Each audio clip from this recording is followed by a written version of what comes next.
शब्द गुरु अवतार गुरगद्दी ते विराजमान बाणी बोध धन धन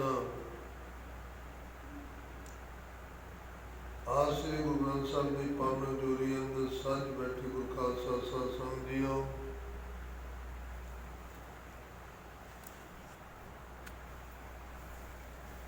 आओ जो पचरा तो धन धन साहिब श्री गुरु नानक पातशाह के पावन जीवन दियाँ कथा कहानियां विचारा करते सुनते आ रहे हैं। आओ अज भी उस लड़ी का किस्सा बन के आपां सागरों के पावन जीवन विचों कुछ क रबी गुणां नूं ग्रहण करन दा यतन करी ताकि आया साडा संसार ते सफल हो जाए। अरनित के दुखा कलेसा रोगा सोगा काड़िया साड़िया तो आपां बच सकी। जमा की मार तो बच सकीए। आज सुनते देखते आ रहे आपां 84 लाख गंदियां मंदियां टेढ़ियां मेढ़ियां दुनिया उन्हां तो अपना बचाव हो सके।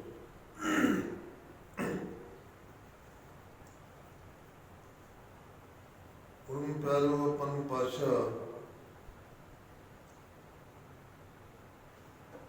दुखा कलेसा लोगा सोगा काड़िया साड़े तो बचाउण वास्ते ही नित अमृत वेले नवे तो नवे तरीके नवे तो नवे ढंग नवे तो नवी उदाहरणा दे के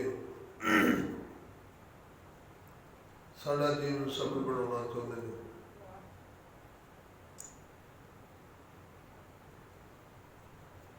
एक गल पातशाह ने गुरबाणी में सानू समझाई बहुत वधिया।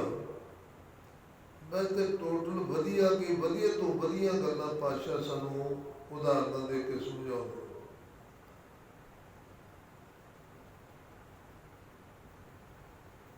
पातशाह ने साडे बख्श कीते कहंदे बिन गुण गाहक बेचीए तो गुण सहब हो जाए। ये पातशाह ने सानू ये गल समझाई भी जिथे कोई गुण का गाहक ना होवे उत्थे गुण वंडना नहीं चाहिए। ये पातशाह दे बोल ने वो अपने बोलिया बोलों नूं पिछे पा के भी फिर भी सानू ना चाहुंदिया होया नूं वो चाहुंदे ने कि इन्हां नूं रब्बी गुण प्राप्त हो जाए। इहदा की लालच है गुरु नूं बई असीं चाहुंदे नहीं। गुरु सानू फिर भी गुण देना चाहुंदा रब्बी गुण देना चाहुंदा है साडा भला चाहुंदा है। असीं भला चाहुंदे नहीं गुरु साडा भला करना चाहुंदा है। तो कोई तो कारण है ना। आप ही तो गुरु साहब कह रहे हैं भी बिन गुण गाहक बेची भी जे गुरु का गाहक ही नहीं कोई समान लैण वाला ही नहीं तैयार तो समान देना किनू। समान तो उत्थे ही बिकू ना जिथे गाहक होगा। ताड़ा रात दिन का तजर्बा होगा मंडी में कोई सब्जी कोई फ्रूट ज्यादा चले जाए वो कई बार कौड़ियों के भाव विकता ते जे बहुत घट जाए वही सोने के भाव विकता है। ये गल्लां सानू पातशाह समझाउंदियां होया भी साडे ते क्यों सानू क्यों गुण देना चाहते हैं कोई कारण हो ना। दर्शन पातशाह दयालु कृपालु ਉਹਨਾਂ ਨੂੰ ਪਤਾ ਹੈ ਕਿ ਭੁੱਲਣ ਅੰਦਰ ਸਭ ਕੋ ਉਹ ਭੁੱਲ ਗੁਰੂ ਕਰਤਾਰ, ਵੀ ਇਨਸਾਨ ਜਿਹੜਾ ਉਹ ਹਰ ਇੱਕ ਭੁੱਲਣ ਵਾਲਾ। ਇਹਨੂੰ ਪਤਾ ਨਹੀਂ, ਇਸ ਸੰਸਾਰ ਦੀ ਮਾਇਆ ਨੂੰ ਦੇਖ ਕੇ ਸਿਰ ਭਰਮਿਆ ਫਿਰਦਾ ਹੈ। ਕਿਉਂਕਿ ਕਈ ਤਰ੍ਹਾਂ ਤੋਂ ਆਪਾਂ ਸੁਪਨੇ ਦੀ ਭਰਮ ਦੀ ਗੱਲ ਕਰਦੇ ਆ ਰਹੇ ਨਾ, ਵੀ ਇਹ ਭਰਮਿਆ ਹੋਇਆ ਹੈ, ਕਿਵੇਂ ਨਾ ਕਿਵੇਂ ਆਪਣੇ ਸਿੱਧੇ ਰਸਤੇ ਤੇ ਚੱਲ ਪਵੇ। ਅਸੀਂ ਨਾ ਚਾਹੁੰਦੇ ਹਾਂ ਗੁਰੂ ਸਾਡਾ ਭਲਾ ਕਰਨਾ ਚਾਹੁੰਦਾ।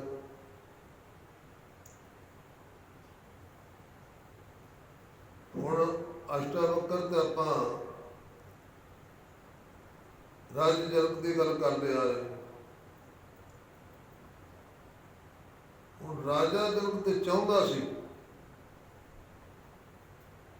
ਉੱਥੇ ਗੁਣ ਕਿੰਨਾ ਮਹਿੰਗਾ ਵਿਕਿਆ। ਰਾਜਾ ਜਨਕ ਚਾਹੁੰਦਾ ਸੀ, ਉੱਥੇ ਕਿੰਨਾ ਗੁਣ ਮਹਿੰਗਾ ਵਿਕਿਆ।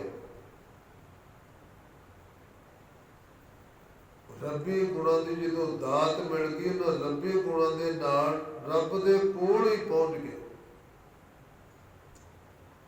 ਉਹਦਾ ਆਉਣਾ ਜਾਣਾ ਰੱਬ ਦੇ ਨਾਲ ਹੋ ਗਿਆ, ਉਹਦਾ ਬਹਿਣਾ ਉੱਠਣਾ ਰੱਬ ਦਾ ਹੋ ਗਿਆ। ਰਾਜ ਜਨਕ ਦਾ ਉਹਦੀ ਗੱਲਬਾਤ ਬੋਲ ਚਾਲ ਉਹਦੀ ਜਿਹੜੀ ਸੀ ਉਹ ਰੱਬ ਨਾਲ ਸਾਂਝੀ ਹੋ ਗਈ। ਫਿਰ ਇਕੱਲੇ ਦੀ ਉਹ ਸਾਂਝੀ ਨਹੀਂ ਹੋਈ ਪਿਆਰਿਓ।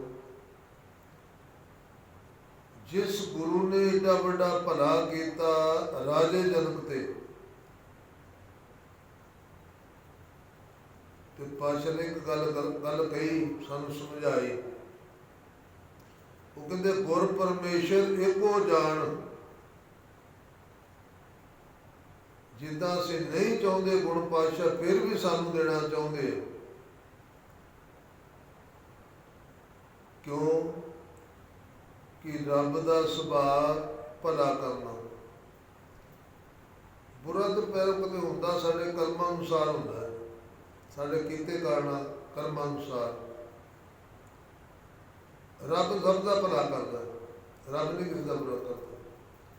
ਗੁਰੂ ਵੀ ਸਭ ਦਾ ਭਲਾ ਕਰਦਾ ਹੈ। ਹੁਣ ਉੱਥੇ ਦੌੜ ਸੀ ਤਾਂ ਉੱਥੇ ਰੱਬੀ ਗੁਣ ਦਿੱਤਾ ਰਾਜੇ ਜਨਕ ਨੂੰ। ਸਾਨੂੰ ਲੋੜ ਨਹੀਂ, ਅਸੀਂ ਵੀ ਸਾਨੂੰ ਦੇ ਰਹੇ ਹਾਂ। ਅਸੀਂ ਕਿੰਨੀ ਕੁ ਕੀਮਤ ਪਾ ਰਹੇ ਹਾਂ। ਹੁਣ ਸਵਾਲ ਇਹ ਆ ਵੀ ਸਾਨੂੰ ਉਹ ਫ੍ਰੀ ਦੇ ਰਹੇ ਆ ਰੱਬੀ ਗੁਣ, ਅਸੀਂ ਲੈ ਨਹੀਂ ਰਹੇ। ਔਰ ਦੂਜੇ ਬੰਨੇ ਰਾਜਾ ਜਨਕ ਮੰਗ ਕੇ ਲੈ ਰਹੇ। ਇਹਦਾ ਮਤਲਬ ਇਹ ਆ ਕਿ ਗੁਰੂ ਜਿਹੜਾ ਹੈ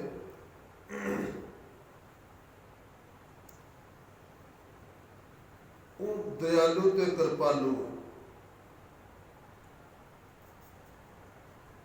ਬਗੈਰ ਮੰਗਿਆ ਤੋਂ ਵੀ ਦੇਣਾ ਚਾਹੁੰਦਾ ਸਾਨੂੰ। ਸਾਡੇ ਕੋਲ ਤਾਂ ਪਾਤਰ ਹੋਵੇ, ਸਾਡੇ ਕੋਲ ਕੋਈ ਝੋਲੀ ਹੋਵੇ ਪਾਉਣ ਵਾਸਤੇ।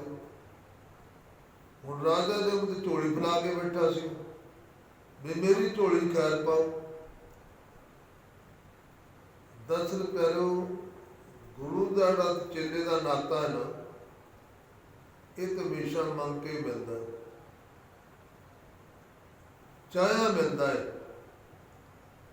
ਸਾਡੇ ਅੰਦਰ ਚਾਹ ਹੋਊਗੀ ਤੇ ਤਾਂ ਗੁਰੂ ਦੀ ਭਾਲ ਕਰਾਂਗੇ। ਤੇ ਅੱਜ ਤਾਂ ਅਸੀਂ ਧੱਕੇ ਨਾ ਮਾਰ ਰਹੇ ਹਾਂ। ਆ ਤੁਸੀਂ ਦੇਖੇ ਹੋਣਗੇ ਸਾਡੇ ਆਪਣੇ ਸਾਰੇ ਸਮਾਜ ਵਿੱਚ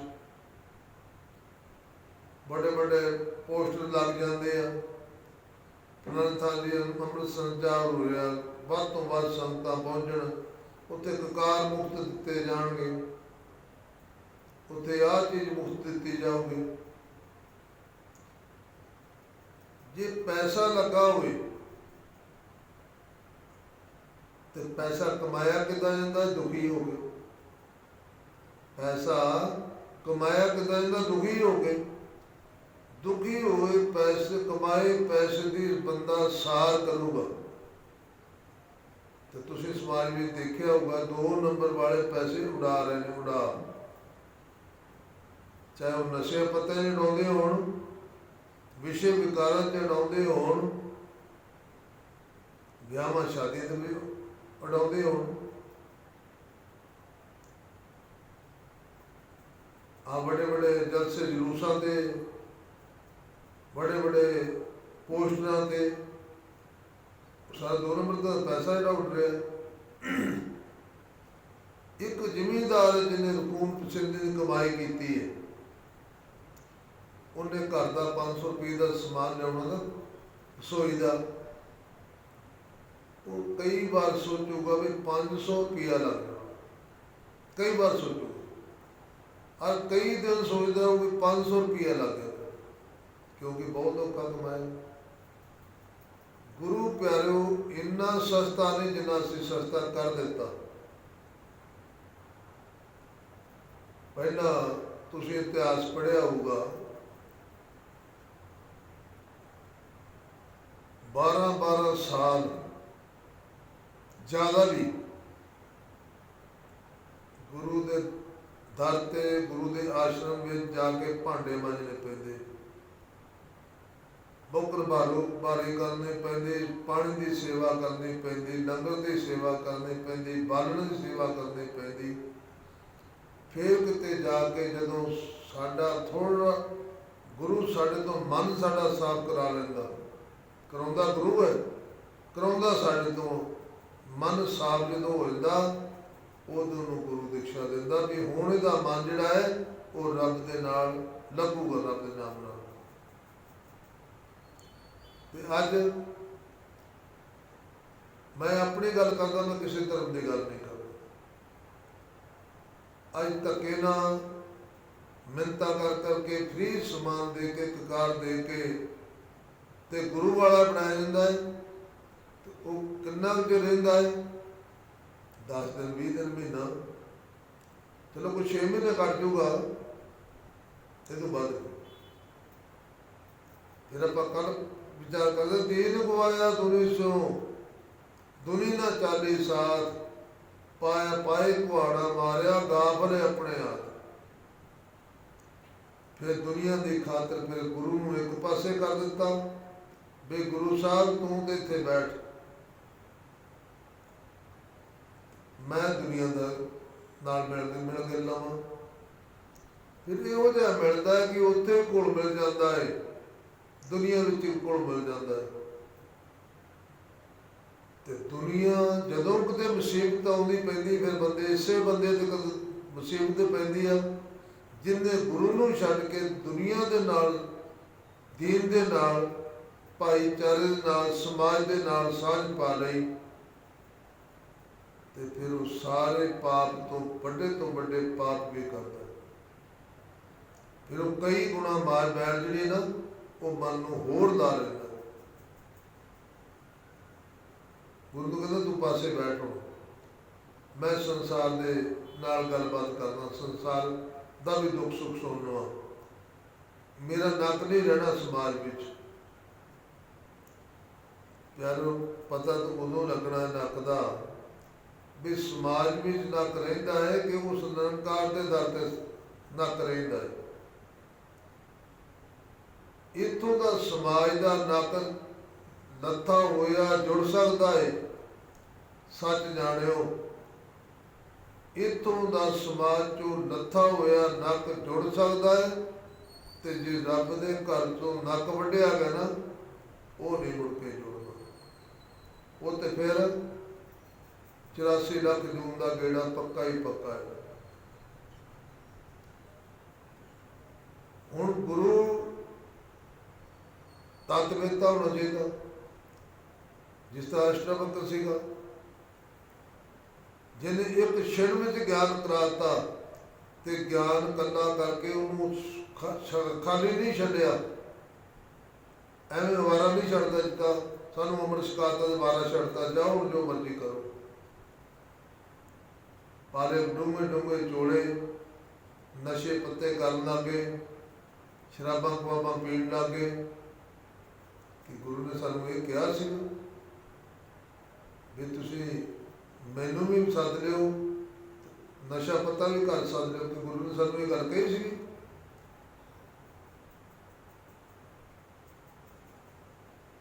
प्यारो गुरु अंतरजामी है, ਪਤਾ ਸੀ ਕਿ ਇਹ ਗਾਹਕ ਹੈ, ਰਾਜਾ ਜਨਕ ਗਾਹਕ ਹੈ, ਇੱਥੇ ਗੁਣ ਦੇਣਾ ਚੰਗੀ ਗੱਲ ਹੈ।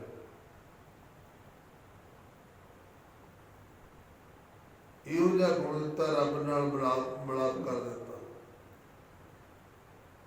ਔਰ ਇੱਧਰ ਰੱਬ ਨਾਲ ਮਿਲਾਪ ਕਰਤਾ ਰਾਜੇ ਜਨਕ ਦਾ। ਕਿੱਡਾ ਵੱਡਾ ਪਰਉਪਕਾਰ ਨੇ ਕੀਤਾ ਜਿਹੜੇ ਕੈਦੀ ਸੀ। ਹੁਣ ਤਨ ਮਨ ਧਨ ਸਭ ਸੌਂਪ ਗੁਰ ਕੋ। ਜਦੋਂ ਤਨ ਮਨ ਧਨ ਸਾਰਾ ਸੌਂਪ ਦਿੱਤਾ, ਫਿਰ ਹੁਕਮ ਦੀ ਉਡੀਕ ਕਰਨ ਲੱਗ ਗਿਆ ਰਾਜਾ ਜਨਕ।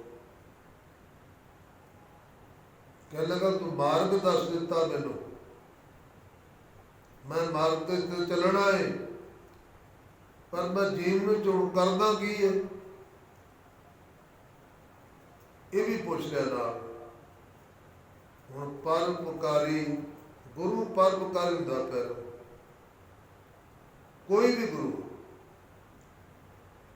ਧੰਨ ਗੁਰੂ ਨਾਨਕ ਸਾਹਿਬ ਦੀ ਗੱਲ ਲਾ ਲਓ, ਬਾਬਰ ਦੀ ਜੇਲ੍ਹ ਵਿੱਚ ਜਿੰਨੇ ਚੱਕੀਆਂ ਪੀ ਰਹੇ ਸੀ ਸਾਰੇ ਮੁਕਤ ਕਰਾਏ। ਗਵਾਲੀਅਰ ਦੇ ਕਿਲੇ ਵਿੱਚ ਜਿੰਨੇ ਰਾਜੇ ਕਾਇਦ ਕੀਤੇ ਸਾਰੇ ਛਡਾਏ। ਛੇਵੀਂ ਜੋਤ ਨੇ। ਗੁਰੂ ਹਮੇਸ਼ਾ ਪਰਉਪਕਾਰੀ ਹੁੰਦਾ। ਮੌਕੇ ਦੇ ਨਾਲ, ਸਮੇਂ ਦੇ ਆਧਾਰ ਤੇ, ਸਮੇਂ ਦੀ ਵੰਡ ਮੁਤਾਬਕ ਭਗਵਾਨ ਰਾਮਚੰਦਰ ਜੀ ਆਏ। ਸਾਰੇ ਆਸ਼ਰਮ ਛੱਡ ਕੇ ਵੱਡੇ ਵੱਡੇ ਤਪਸਵੀਆਂ ਦੇ ਆਸ਼ਰਮ ਛੱਡੇ, ਵੱਡੀਆਂ ਵੱਡੀਆਂ ਉਮਰਾਂ ਵਾਲਿਆਂ ਦੇ ਆਸ਼ਰਮ ਛੱਡੇ, ਤੇ ਕਿੱਥੇ ਗਏ? ਜਿਹਨੂੰ ਲੋਕ ਉਸ ਟਾਈਮ ਨੀਚ ਜਾਤ ਵਾਲੀ ਕਹਿੰਦੇ ਸੀ ਜਨਾਨੀ। ਉਹਨਾਂ ਨੇ ਜਾਤ ਨਹੀਂ ਦੇਖੀ, ਪਾਤ ਨਹੀਂ ਦੇਖੀ, ਧਰਮ ਨਹੀਂ ਦੇਖਿਆ। ਉਹਨਾਂ ਨੇ ਕੀ ਕੀਤਾ? ਉਹਨਾਂ ਨੇ ਕੇਵਲ ਪਿਆਰ ਦੇਖਿਆ।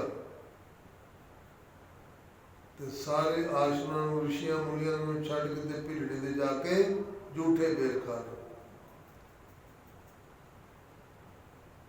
ਇੱਥੇ ਹੁਣ ਆਸ਼ਰਮਾਂ ਵਿੱਚ ਵੀ ਚੰਗੇ ਚੰਗੇ ਪਕਵਾਨ ਬਣੇ ਹੋਣਗੇ। ਉਦੋਂ ਪੂਰਾ ਜ਼ੋਰ ਲੱਗਾ ਹੋਊਗਾ ਉਹਨਾਂ ਦਾ ਵੀ। ਆਸ਼ਰਮਾਂ ਦੇ ਮਾਲਕ ਸੀਗੇ ਵੀ ਰਾਮਚੰਦਰ ਜੀ ਆਉਣਗੇ, ਸੇਵਾ ਕਰਾਂਗੇ। ਬਾਹਰ ਦੀ ਸੇਵਾ ਨੂੰ ਛੱਡ ਕੇ ਜਾ ਕੇ ਝੂਠੇ ਬੇਰ ਖਾਦੇ ਮਾਈ ਭਿੰਡੀ ਦੇ। ਇਹਦਾ ਨਾਮ ਸੀ ਪਰਉਪਕਾਰ।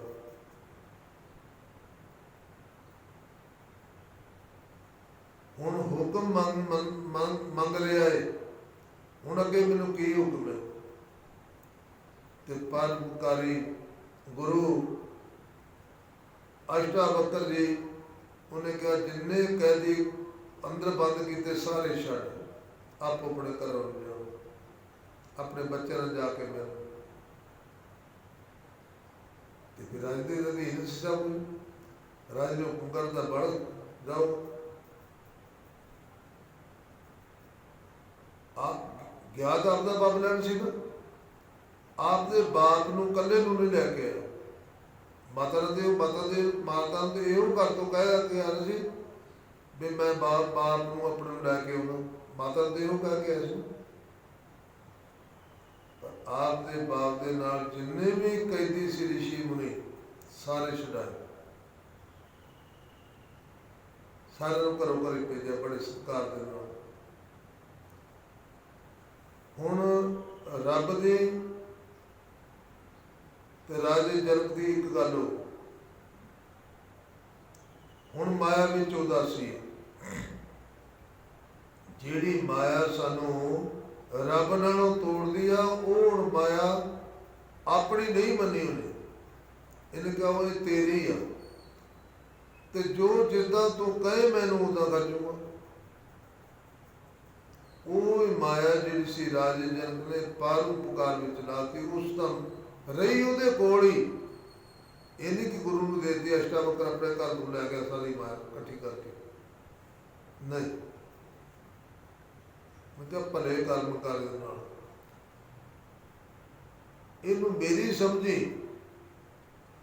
ਆਪਣੀ ਸਮਝੇਗਾ ਤੇ ਮਨ ਮਰਜ਼ੀ ਦਾ ਖਰਚ ਕਰੇਗਾ, ਮੇਰੀ ਸਮਝ ਮੇਰੀ ਕਰਕੇ ਸਮਝੇਗਾ, ਖਰਚੇਗਾ ਤੇ ਸੇਵਾ ਕਰਕੇ ਸਮਝੇਗਾ, ਉਹਦੇ ਵਿੱਚ ਅਹੰਕਾਰ ਨਹੀਂ ਹੁੰਦਾ। ਜੇ ਗੁਰੂ ਦੀ ਕਰ ਦਿੰਦੇ ਨਾ, ਮਾਇਆ ਗੁਰੂ ਦੀ ਹੈ, ਮੈਂ ਤਾਂ ਖਰਚਲ ਮਰਚਲ ਮਾਤੇ ਦਿੱਤੀ ਹੈ, ਸੱਚ ਜਾਣੋ ਉੱਥੇ ਅਹੰਕਾਰ ਨਹੀਂ ਆਉਂਦਾ।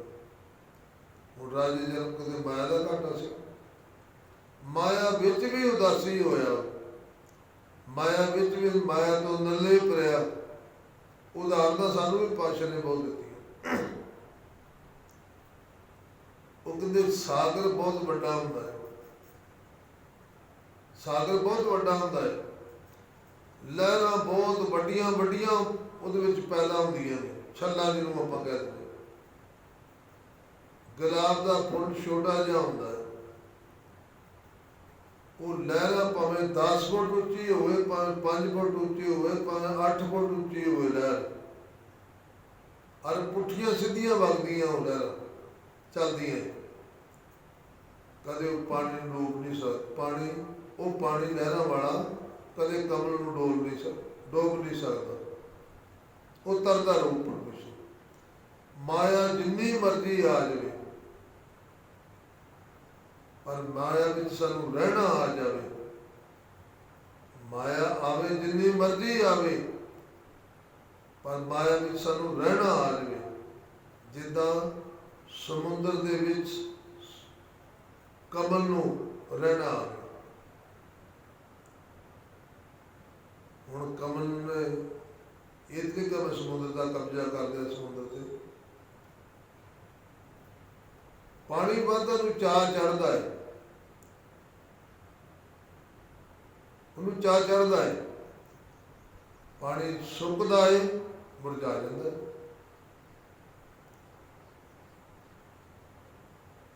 ਹੁਣ ਮਾਇਆ ਸੀ ਪਰਉਪਕਾਰ ਵਾਸਤੇ, ਪਰਉਪਕਾਰ ਕਰਦਾ ਹੀ ਬੰਦਾ, ਜਿਹੜਾ ਰੱਬੀ ਬੰਦਾ ਹੈ ਉਹ ਖੁਸ਼ ਹੁੰਦਾ ਹੈ, ਆਉਂਦੀ ਤੇ ਵੀ ਖੁਸ਼ ਹੁੰਦਾ, ਜਾਂਦੀ ਤੇ ਵੀ ਖੁਸ਼ ਹੁੰਦਾ।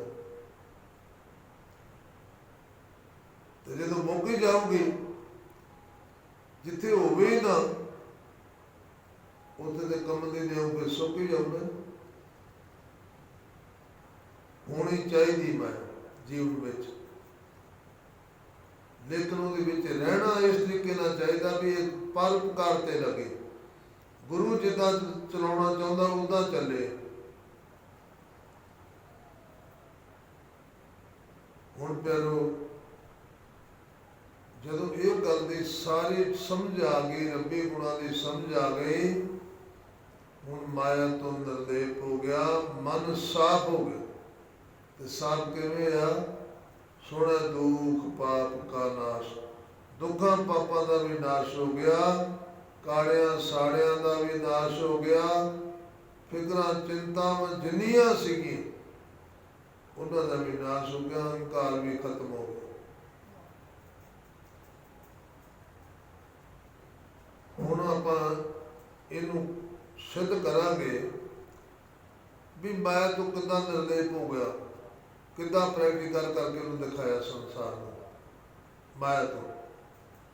ਤੇ ਹੁਣ ਸਮਾਂ ਹੋ ਗਿਆ, ਪਾਤਸ਼ਾਹ ਕਿਰਪਾ ਕਰੇ ਇੰਨੇ ਕੁ ਵਿਚਾਰ ਪ੍ਰਵਾਨ ਕਰਦੇ। ਕੱਲ੍ਹ ਨੂੰ ਜੋ ਆਪਣੇ ਤੇ ਪਾਤਸ਼ਾਹ ਕਿਰਪਾ ਕਰਨਗੇ ਉਹ ਜੀ ਆਪਾਂ ਕੱਲ੍ਹ ਨੂੰ ਵਿਚਾਰ ਕਰ ਦੇਵਾਂਗੇ ਕਿ ਮਾਇਆ ਤੋਂ ਉਦਾਸੀ ਕਿਵੇਂ ਹੋਇਆ, ਮਾਇਆ ਤੋਂ ਉਦਾਸ ਕਿਵੇਂ ਹੋਇਆ,